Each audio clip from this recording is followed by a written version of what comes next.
descontraída sobre empresas, os desafios do dia-a-dia, o que funciona e o que está a travar o crescimento.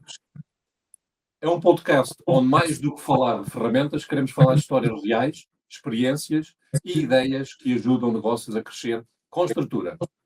E neste episódio em particular, crescer sem se exporem no caminho vai ser o tema, um dos temas, digamos assim.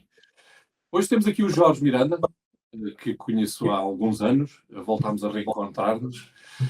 Junta aqui umas cadeiras que raramente cruzam a mesa do empresário português, digo eu, agora sou eu aqui a falar.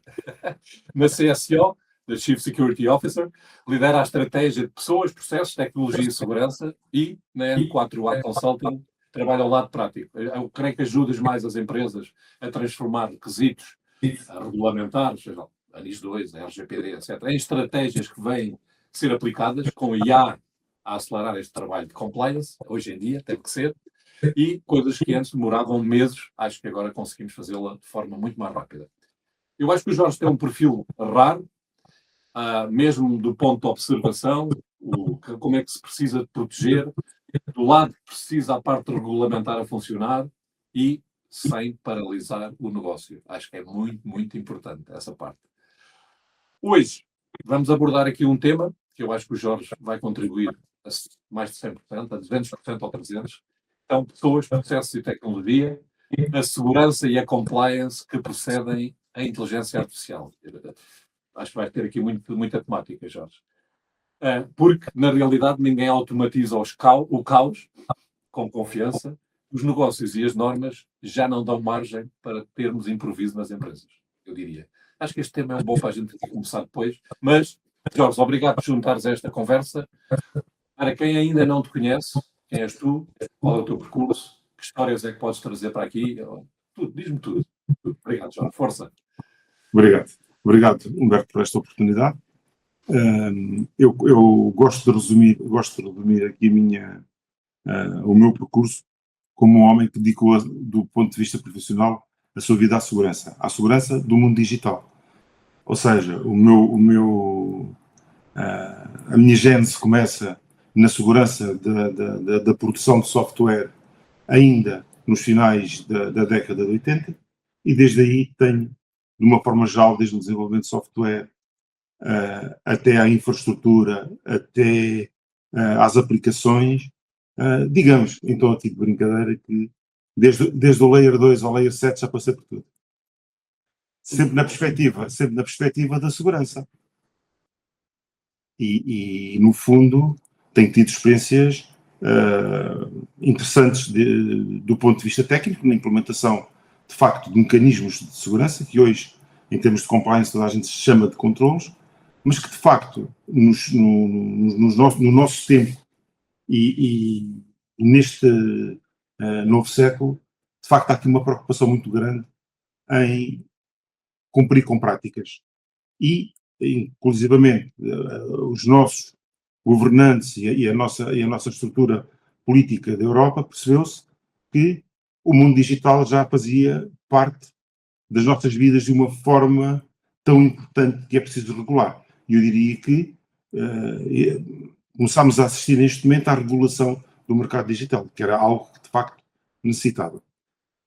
E daqui, como eu sendo, digamos, um polivalente naquilo que é a segurança digital, tive o privilégio ao longo de todos estes anos a perceber-me bem do que é este mercado.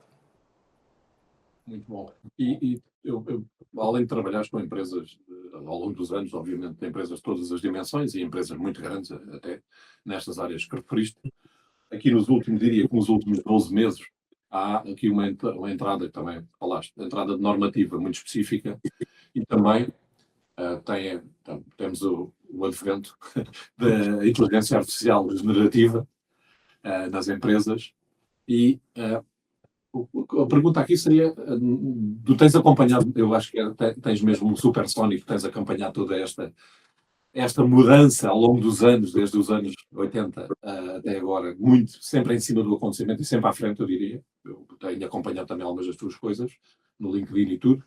Como é que esta corrida desorganizada, o que é que vai resultar daí? Assim, de um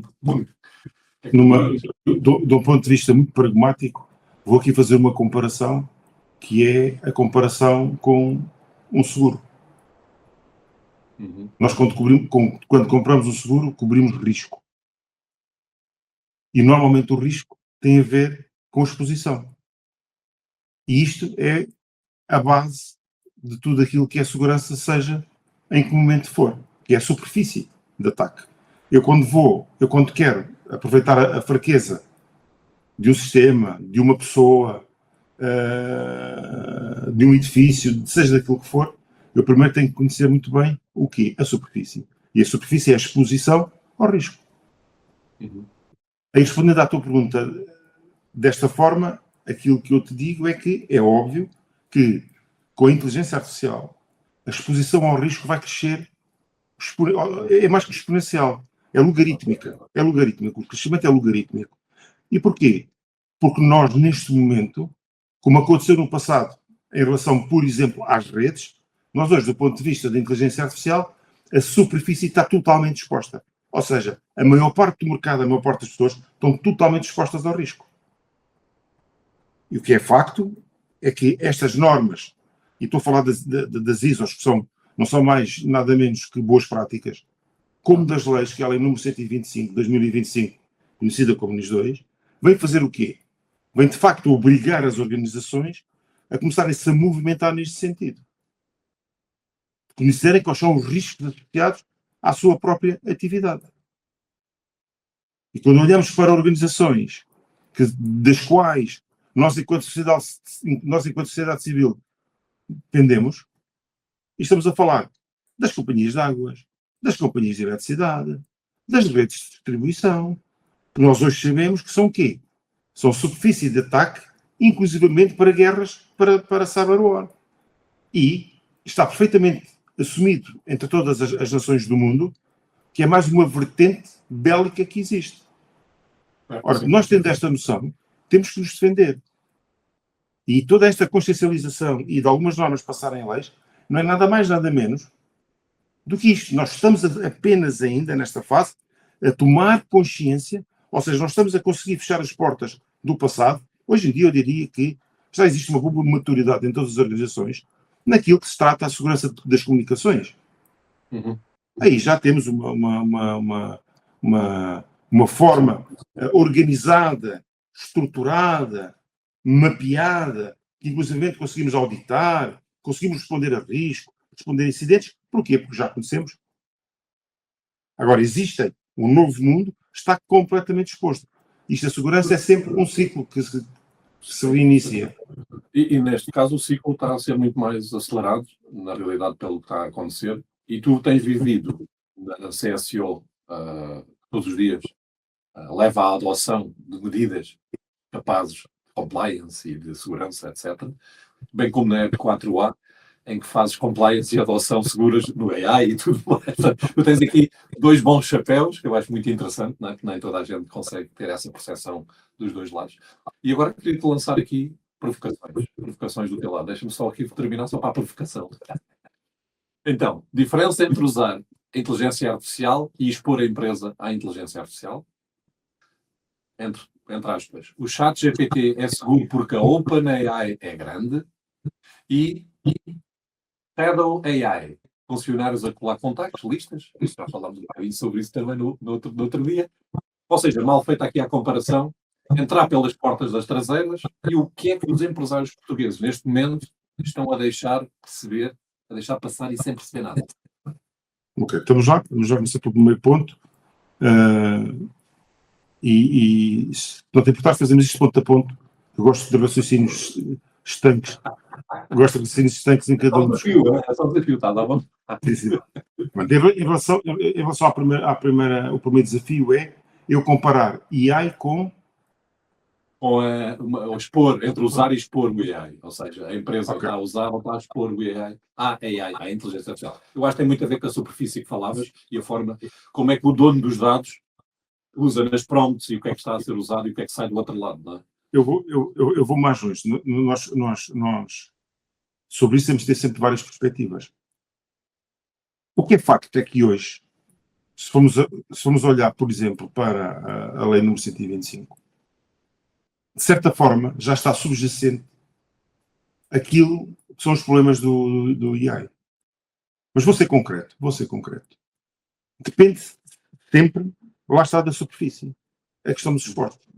Vamos imaginar uma organização mais complexa que utiliza LLMs públicos, que toda a gente utiliza, e utiliza LLMs privados.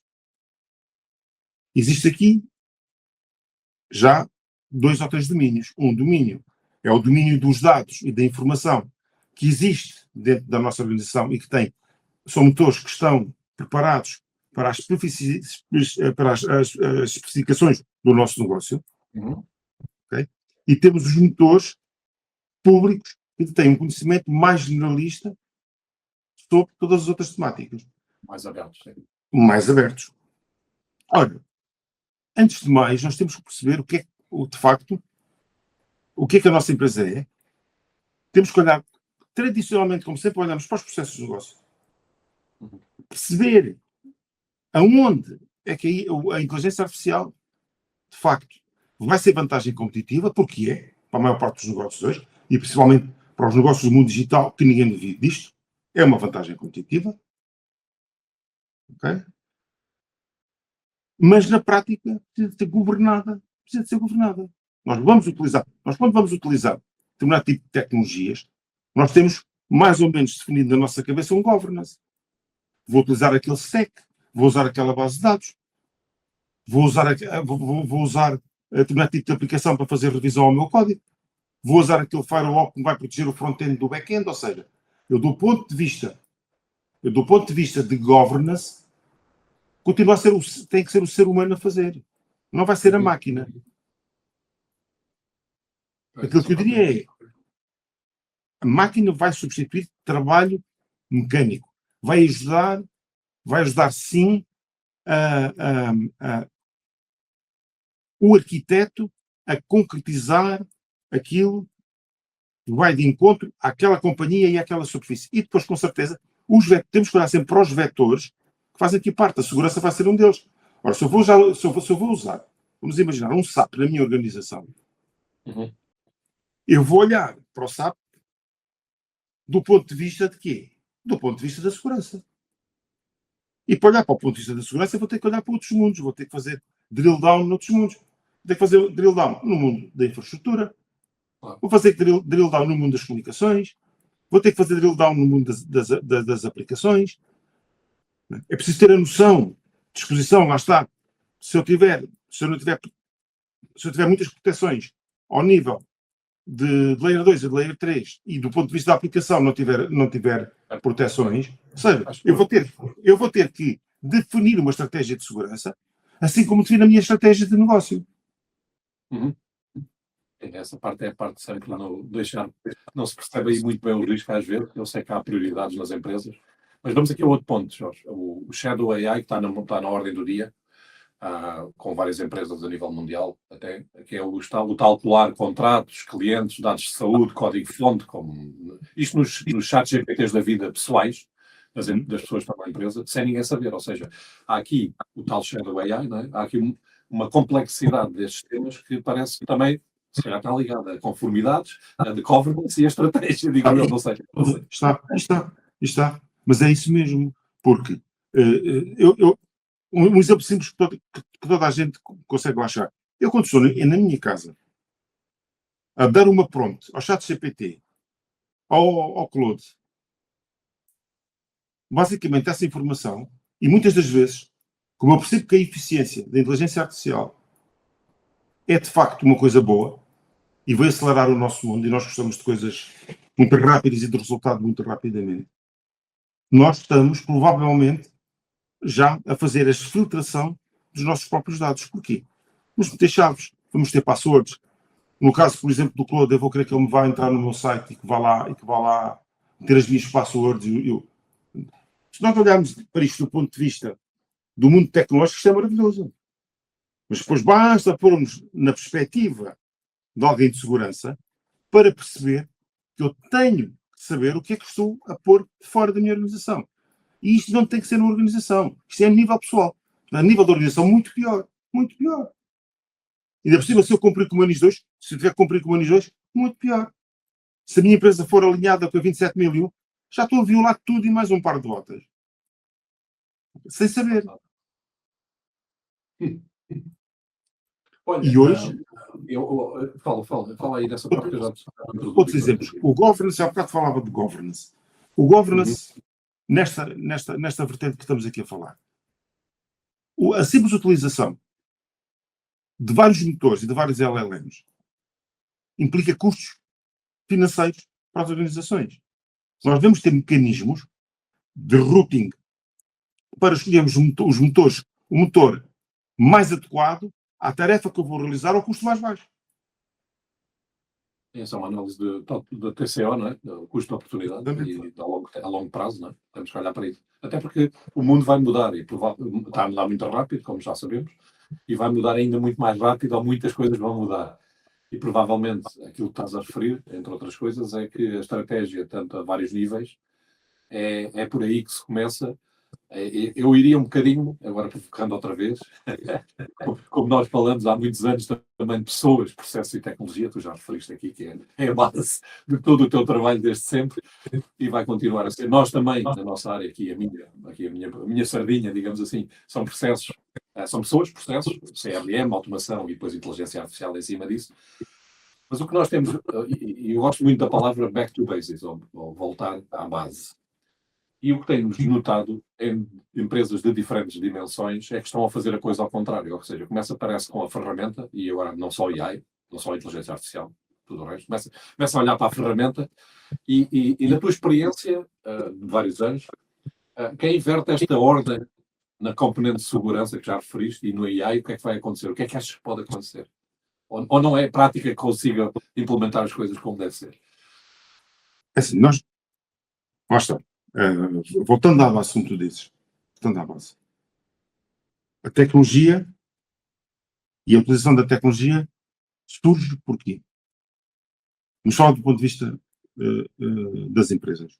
Surge porque nós queremos, e esta é a mesma base, nós queremos automatizar o nosso processo de produção. E porquê? Queremos chegar rápido ao mercado, queremos vender mais que os outros. E isto é a história de qualquer empresa. Pois claro, depois há muitas variações, empresas mais tecnológicas, menos tecnológicas, não importa. Mas isto é a base. E aqui estamos a falar de pessoas, portanto tudo começa nas pessoas. Tudo isto começa nas pessoas. Depois de seguida, normalmente as pessoas, e isto é típico do engenheiro, é típico dos empresários, como teve uma boa ideia, o que é que ele quer logo? Quer ver a ideia implementada. E normalmente o que é que acontece? Começa pela tecnologia. Eu tinha aqui uma frase, agora interrompendo o teu raciocínio, tinha uma frase que era, obviamente que a gente agora pensa sobre estes temas e faz aqui umas frases que é as pessoas como primeiro firewall. Exatamente, mas é que é isso mesmo. E se olhares da perspectiva da segurança, é que é isso mesmo. É isso mesmo. E então... E tem depois a parte do awareness, né? Do saber, do conhecimento, da evangelização, da informação sobre isso. Eu acho que essa parte das pessoas é uma coisa que ainda temos muito trabalho pela frente, não achas? Muito trabalho. E agora contando o número 5, o que é que isto faz? Faz com que a tecnologia normalmente nas organizações vai sempre aparecer primeiro do que aparece uma outra coisa que eu estou a escusar-me de falar até aqui, mas já falo à frente. Não é? E porquê? Temos pessoas e tecnologia e toda a maior parte das organizações esta é a dinâmica. A nova ferramenta, a nova atualização, e chega a um determinado ponto que isto é um rolo de tal maneira grande, esquecemos de tudo o resto. E quando esquecemos de tudo o resto, estamos a esquecer do propósito, que não está desenhado. Estamos a esquecermos do propósito inicial. Porque as evoluções depois são tantas, nós deixamos de levar numa onda e perdemos o fio à meada. E as organizações perdem o fio à meada. E depois têm tempos imensamente não produtivos com coisas que não interessam a ninguém. E porquê? Não está um processo desenhado. Portanto, com os processos desenhados, com a consciência do que nós somos e do que estamos aqui a fazer, conseguimos, de uma forma quase académica, perceber qual é a superfície de risco. É isto sim. consegues tirar aquela falsa sensação de proteção, não é? Porque acaba por ser, se tu Tiras. olhares, não. Estás a proteger a tecnologia. Estás a proteger a tecnologia. Não estás a olhar para o sistema. Uhum. É o caso típico daquilo que estamos aqui a falar, da inteligência artificial. As organizações hoje já têm processos desenhados. Aqui, com a inteligência artificial, está a acontecer uma coisa ainda mais disruptiva, que é muitas das empresas já têm processos, as pessoas já têm awareness com era aquilo que eu dizia há bocado, já têm awareness com a segurança, já sabem o que é phishing, já sabem o que é já sabem o que é um vírus, já sabem. E já está na consciência, as pessoas já sabem defender disso e desconfiam dos links estranhos. É verdade. Mas agora apareceu a maravilhosa tecnologia AI, entrou em todas as organizações, está toda a gente exposta, há um risco gigantesco, muitos problemas de segurança a acontecer e as pessoas pensam que já está tudo resolvido. Porquê? Porque o AI não foi integrado nos processos. Foi tratado como uma tecnologia. Eu tenho sentido o mesmo, eu acho que, e independentemente de tudo, às vezes falo com pessoas que ainda não fazem uma gestão efetiva de passwords, que é uma coisa também da awareness, não é? E hoje em dia também existe uma série de ferramentas que permitem, e para o user final e para a empresa, gerir isso de uma forma básica, mas ainda continuamos, muitos dos nossos utilizadores, dentro das empresas, obviamente, continuam com essa coisa. É sempre a mesma password, obviamente que as organizações obrigam a mudanças e isso não existe.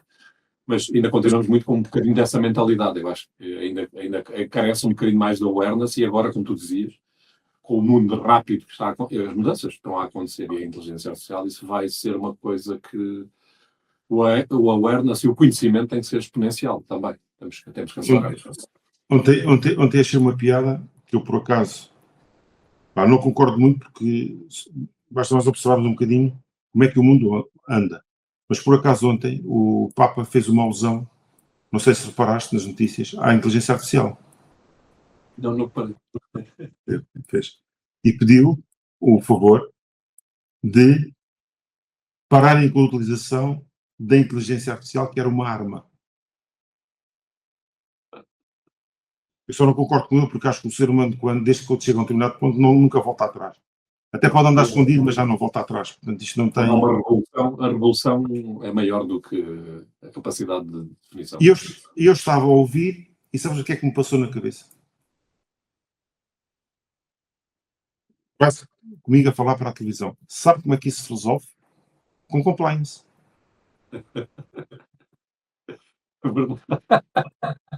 Foi uma boa resposta.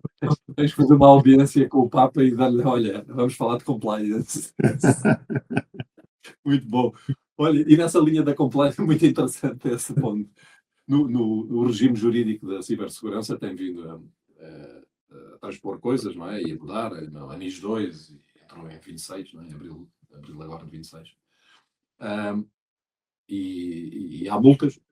Aqui as notas que eu tenho também, há uns milhões de euros ou 2% da faturação aí numas multas também que existem. São coisas significativas. Há a responsabilidade das pessoas e da própria administração, da gestão. A primeira multa já saiu na Alemanha, 100 mil euros, como organização. Nós temos aqui uma abrangência, aquilo acho que foste tu que me disseste, à volta de mais de 9 mil entidades em Portugal que têm que ser mais do que isso. Qual é a fotografia que tu tens neste momento do mercado? Quem é que está preparado? Quem é que acha que ainda está e não está? E que nem sequer sabe de que tem que estar. Sabes que eu gosto de respostas muito pragmáticas, muito diretas e direto ao ponto. Quem tem implementado a ISO 27001 está safo. Brevemente terá que implementar e olhar para o IAEC e para as ISOs que dizem respeito à inteligência artificial. Esse é o primeiro ponto. Do universo abrangido, é óbvio que quando estamos a falar de telcos, de empresas de produtoras de energia ou de transportes, já estão numa fase em que começaram antecipadamente a pensar nestes temas. Mas aqui o grande problema desta lei é o foco que tem na sociedade civil. Ou seja, há aqui muitas empresas relacionadas com as empresas que suportam o nosso modus vivendi, que se fizerem parte da cadeia de fornecedores dessas companhias, vão ter que cumprir. Ou seja, do ponto de vista, respondendo à tua pergunta diretamente, as empresas que são essenciais já começaram há algum tempo a olhar para a lei. E para, no fundo, para aquilo que era a diretiva. NIS 2. Okay? Mas isso não quer dizer que estas companhias ou essas organizações já não tivessem uma série de controlos implementados. Podiam estar dispersos. Podia não haver um governance sobre aquilo. Mas essas organizações, por natureza, todos os controlos técnicos são cumpridos quase naturalmente pelo seu modo de dia-a-dia, porque já tinham sido afetadas ou economicamente, ou do ponto de vista da notoriedade, ou da idoneidade com que se apresentou ao mercado. Agora, eu diria que todo o resto do mercado, que não tem, no mundo das normas e no mundo ISO, existe uma coisa interessante, e está-se a tentar chegar aqui a algumas plataformas, que é todas as ISOs terem uns capítulos de controlos que se aplicam a todas as normas, as novas normas e as modernas normas. Ou seja, quem cumprir com uma ISO, provavelmente já cumpre com parte do sistema, já cumpre com parte da lei. Que é comum. Já. Agora, aquilo que eu vejo, e mesmo nas grandes empresas, aquilo que eu vejo que está a grande dificuldade é, de facto, na parte do governance, é ter uma visão geral e controlar o sistema todo e controlar o sistema todo. E o grande objetivo da implementação desta lei, da 125, é o quê? É a resposta rápida a incidentes. Portanto, isso vai mais uma vez demonstrar que nós temos que ter mecanismos que se têm normalmente quando se está em guerra. O tempo de recuperação é fundamental. O tempo de recuperação é fundamental. Portanto, eu diria que, de uma forma geral, começa-se a ver, isto é a minha experiência pessoal, já alguns órgãos, a administração pública também é considerada essencial. Já se começa a ver o que é muito interessante em Portugal. Eu acho que Portugal aí estamos a um nível já muito interessante de maturidade digital. Algumas câmaras municipais a fazerem pedidos de análise para se aperceberem como é que estão em relação à NIS 2 e o que é que têm que fazer. Agora, como o nosso mercado é tão diverso e tantas empresas suportam o negócio das empresas essenciais, eu diria que o número 9.000 referencial está a ser as empresas essenciais. As importantes, todas aquelas que também têm, portanto, todas aquelas que são abrangidas, são mais de 20.000. As diretas. As que estão classificadas como têm que cumprir com NIS 2 são de cerca de 20.000. Então, imagina que todo o mercado, extrapolando, se calhar, há de haver 40.000, 45.000, 50.000 que vão ter que estar alinhadas. Há aqui duas vertentes. Em casos, vai haver dúvidas em muitas organizações se estão abrangidas ou não pela lei número 125. É assim, isso aí, peço desculpa. O conceito que eu costumo dar é nada como fazer a pergunta ao departamento jurídico, ou seja, na prática, quem tem que dizer se eu estou abrangido ou não, na prática e no limite, há coisas que são evidentes, as empresas não têm que estar a fazer investimento em legal para perceber se têm que cumprir ou não, mas em alguns casos em que é muito dúbio, sim.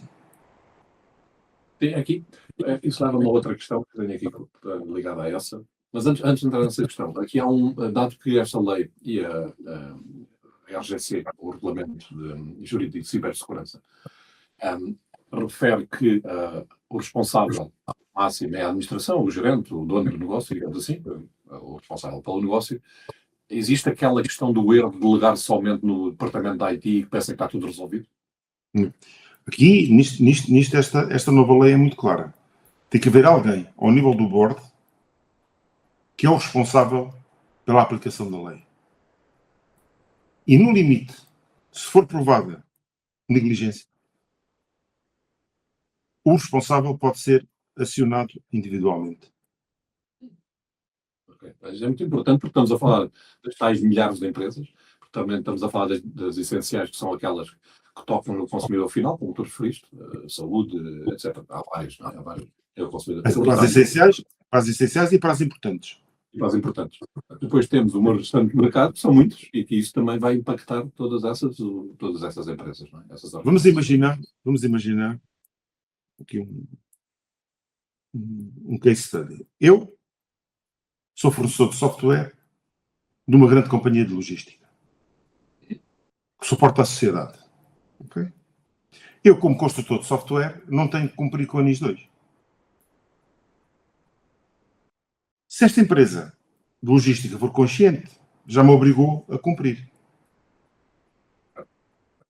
Mas vamos imaginar que, mesmo cumprindo ou não cumprindo, eu introduzo um bug de tal maneira grande nessa cadeia de logística, vamos pensar que é uma das maiores, ou um vírus, ou um cavalo de Troia, seja aquilo que for.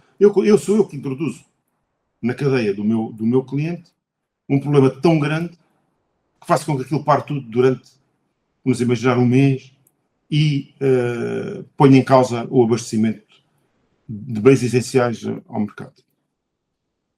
No limite, se for provado que isto foi na negligência do responsável pela aplicação da administração, pela aplicação, ou seja, mesmo tenha sido o fornecedor a colocar o problema nesta cadeia de abastecimento, o responsável já não obrigou a que o fornecedor cumprisse. E segundo, vai-se olhar para a NIS 2 toda e vai-se olhar para os controles técnicos. E vamos imaginar que metade dos controles técnicos não tinham sido aplicados. Estamos aqui, se calhar, provavelmente num caso típico de negligência. E aqui pode haver uma ação paralela, não só contra a organização, mas contra o próprio administrador. É interessante, sim. Isso leva-me também à questão que eu queria colocar, devido à dimensão do mercado, apesar de tudo disseste, então, acho que também temos uma maturidade bastante avançada relativamente a outros países, na minha opinião, digital, maturidade digital e destes conhecimentos. Tu, quando tens os teus clientes, tu ajudas também e fazes as perguntas para que eles apliquem a inteligência artificial na sua própria segurança, não é? Portanto, tu fazes isso.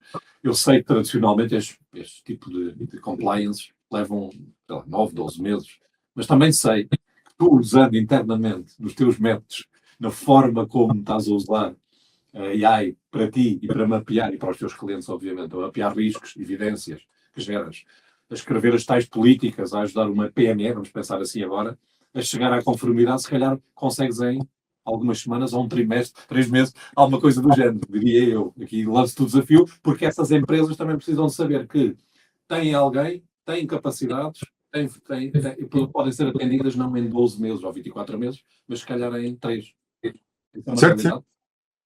Moralidade. Aqui tudo tem a ver. Agora vou contar um segredo pessoal, mas é prática de mercado.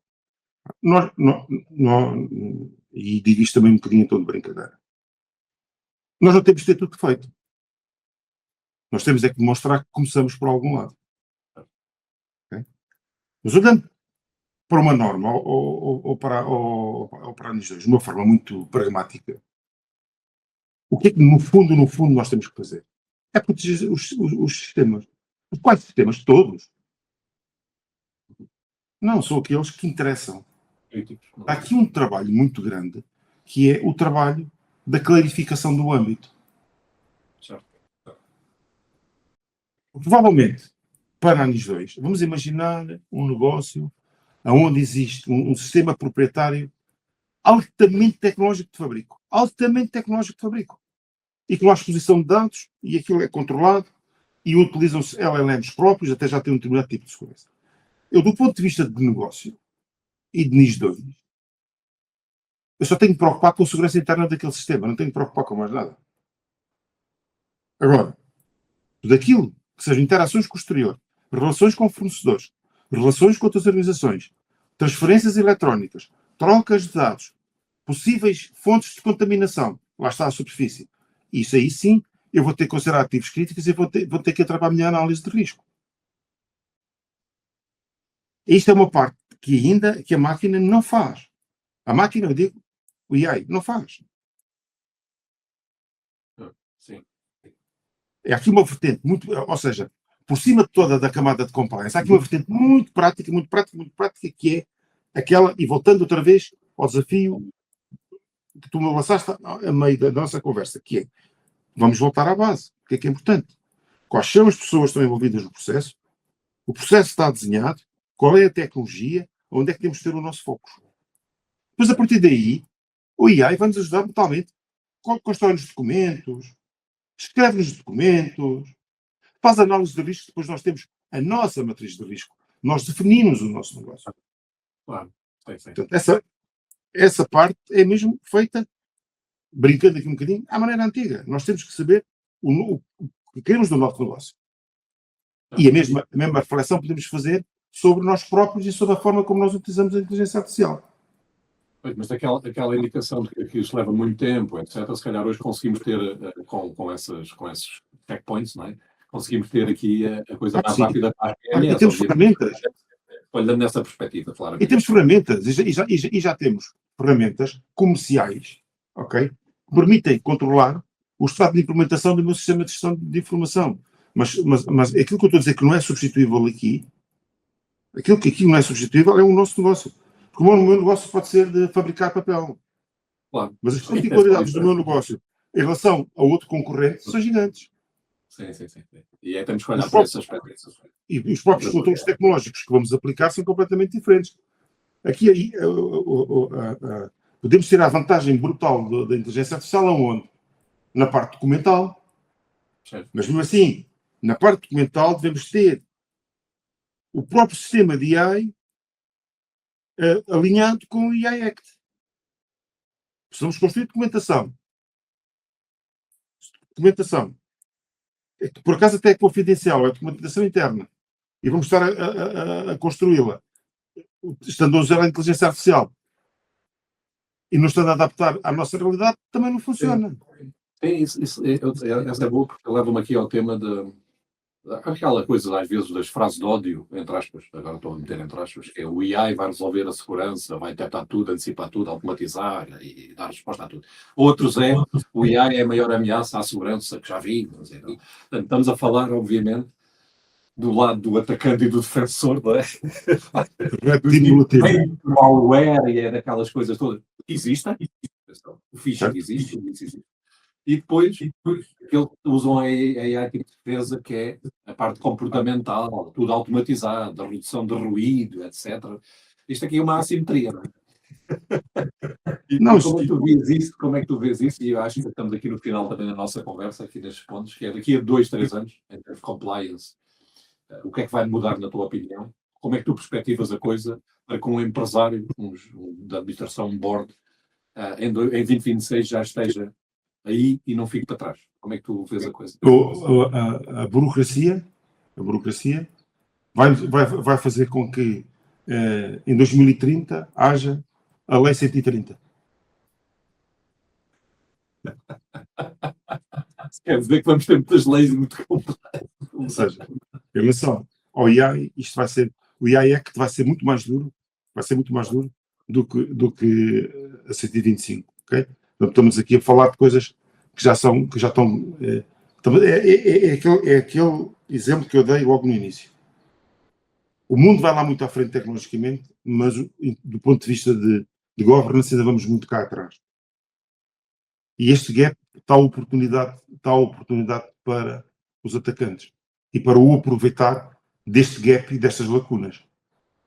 Portanto, eu diria que faz parte da consciência do board, mais uma vez, à semelhança e à luz daquilo que é 125, está na consciência do board perceber que AI é de facto uma vantagem, é uma oportunidade, mas também é uma ameaça. E as ameaças tratam-se com mitigação de risco. Portanto, se houver esta consciência, garantidamente que as empresas vão se adaptar corretamente a este novo mundo. Exige aqui sempre julgamento humano, não é? É aquela componente humana para encontrar aqui a ser. Porque então em segurança, a velha máxima está sempre aplicada, que é os envolvidos na segurança estão sempre atrás dos envolvidos na ofensiva, sempre. Isso leva-me também à questão do temos as essenciais e importantes empresas no nosso mercado e em qualquer mercado, mas também temos as médias pequenas empresas, como também já referimos aqui, não é? E essas muitas vezes não têm nada de IT, ou IT, digamos assim, de segurança, equipa de segurança a tempo inteiro. Têm provavelmente alguns apoios e um consultor externo, por exemplo, também funciona. Mas como é que tu vês, falando para essas empresas, como é que tu achas, qual é a recomendação que darias para essas entidades? Verifiquem bem o seu envolvimento comercial e de negócio com as empresas que estão classificadas como essenciais e importantes. Porque é assim, porque podem não estar classificadas neste momento, mas vai ser exigido pelos seus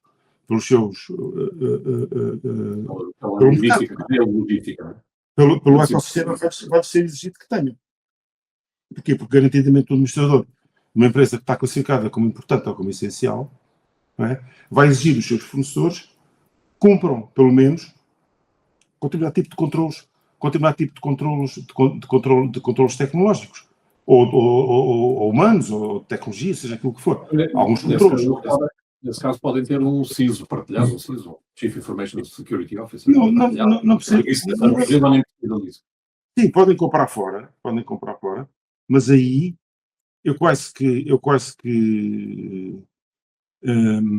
me atrevo a dar aqui uma sugestão, que é, isto é muito sensível àquilo que eu vou dizer, mas que do ponto de vista prático poderá funcionar. Eu sou uma empresa muito pequenina. Eu, para cumprir com uma coisa destas, ou estar, no fundo, a ter a minha empresa a cumprir com a Lei 125, vai-me causar um problema financeiro gigantesco.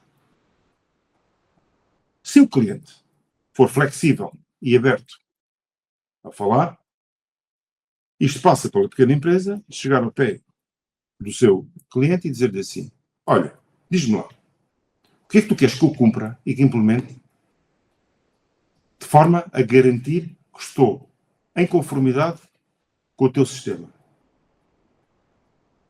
Isto vai ser uma forma de ultrapassar a exigência de ele cumprir com a lei.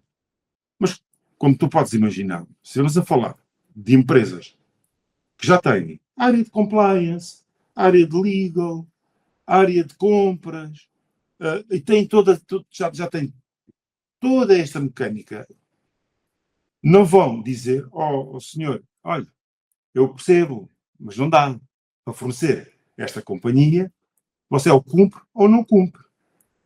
Aqui é o alerta número 2 para as grandes empresas ou para as médias empresas que têm que viver com as empresas que são importantes e essenciais. Por isso é que eu digo, do ponto de vista muito prático, todas as empresas que têm relacionamentos com as essenciais e com as importantes vão ter que ver a sua importância dentro da cadeia de abastecimento. Não é? Exemplos concretos. Claro que a Staples, se eu fizer compras digitais com a Staples, eles também são uma fornecedora. Mas o risco associado à Staples é completamente diferente do risco associado a um fornecedor crítico. Sim. Sim, ok. Eu diria que todas as empresas que se relacionem, que são muitas, não é? Secundariamente, com empresas importantes e essenciais, vão ter que olhar para o negócio deles, para a importância deles, para definir uma superfície de risco e tomar medidas. Mas se puderem ser à medida, melhor. Se tiverem de cumprir, têm de cumprir. É um resumo bastante bom, é verdade. Olha, só para aqui para a nossa audiência, o que é que tu dirias assim rapidamente, o que é que são as essenciais, para quem não conhece, e as importantes, só para ficar claro. De uma forma muito simples, vou dar aqui um exemplo prático. Uma empresa, uma companhia de águas, como uma companhia de águas para consumo humano, é essencial. Uma companhia de águas residuais é uma importante. Não Ou tem seja, cadeia. tudo aquilo de quem a sociedade dependa diretamente e possa causar disrupção ao nosso modus vivendi é importante, é essencial. Certo. Todas as outras que também são importantes, são importantes. Ok. Boa. Olha, uma pergunta final mesmo, e muito obrigado, Jorge, pela tua sabedoria e expertise aqui há muitos anos também. Uma empresa que existe em Portugal, seja bancos, digo eu agora, estou a inventar porque não sei, não tenho dados concretos, nem ninguém tem, se calhar, que tenham tido incidentes, fugas de dados, hacking, etc. Seja pequena, eu estou aqui a falar de coisas grandes, mas também muitas das pequenas, como a nossa, a minha, também pode ser alvo e se calhar já foi alvo de algum tipo de phishing, hacking, etc. Qual seria a tua recomendação para uma PME? Vamos olhar para uma PME B2B no mercado português. Qual seria a tua sugestão, recomendação direta para fecharmos aqui? Aí só pegando no princípio da tua questão, até, ser atacado, toda a gente é atacado. Okay? Mas há muitos tipos de ataques. Há ataques massivos. Um ataque hoje de DOS é um ataque, eu vou chamar, estúpido. Um ataque estúpido. Porque vai ser detectado, vai parar na maior parte das firewalls. Isto é um tipo de ataque. Mas há outro tipo de ataques. Há ataques direcionados. Há phishing direcionado. E esse normalmente é o mais complicado. E quanto mais apetecível for o alvo, mais atacados são. E no nosso mercado, de uma forma assim direta, qual é o alvo mais apetecível? Os bancos. Por isso, é que nos bancos, ao nível do compliance, NIS2 não chega, não é nada. Existe uma coisa que se chama DORM, em que as exigências de segurança são 10 vezes maiores do que são com a NIS2. Okay? Portanto, as armas de defesa devem estar em consonância com o alvo, o alvo ser apetecível. Ou seja, com a superfície. Aqui, mais uma vez, o fruto proibido é o mais apetecido. Claro que sim. Okay. Para as médias empresas, vou dar um exemplo prático que acho que ilustra aquilo que eu estou a dizer. Se eu fabricar produtos químicos, fabricando produtos químicos provavelmente já vou ser importante ou essencial. Mas vamos imaginar que eu forneço a uma empresa da indústria química uma matéria-prima que é essencial para essa indústria química. É do interesse do fornecedor e do cliente que isso não falhe. Portanto, tem que haver disaster recovery, ou seja, as empresas devem ter uma consciência daquilo que é o seu negócio, e de uma forma muito simples, olhar para a sociedade, olhar para o seu negócio e perceber, eu influencio alguma coisa do ponto de vista digital da sociedade. Se eu falhar, alguma coisa está em causa. Isto aqui, o caso da Ascensio, o Ascensio de todo, não tem, estou a cumprir com a NIS2. Mas nós já cumprimos atualmente, porque somos ISO 27000 certificados, porque somos uma empresa conscienciosa, mas é aqui que eu queria chegar. Como eu forneço serviços a empresas das quais, a empresas de águas, a bancos,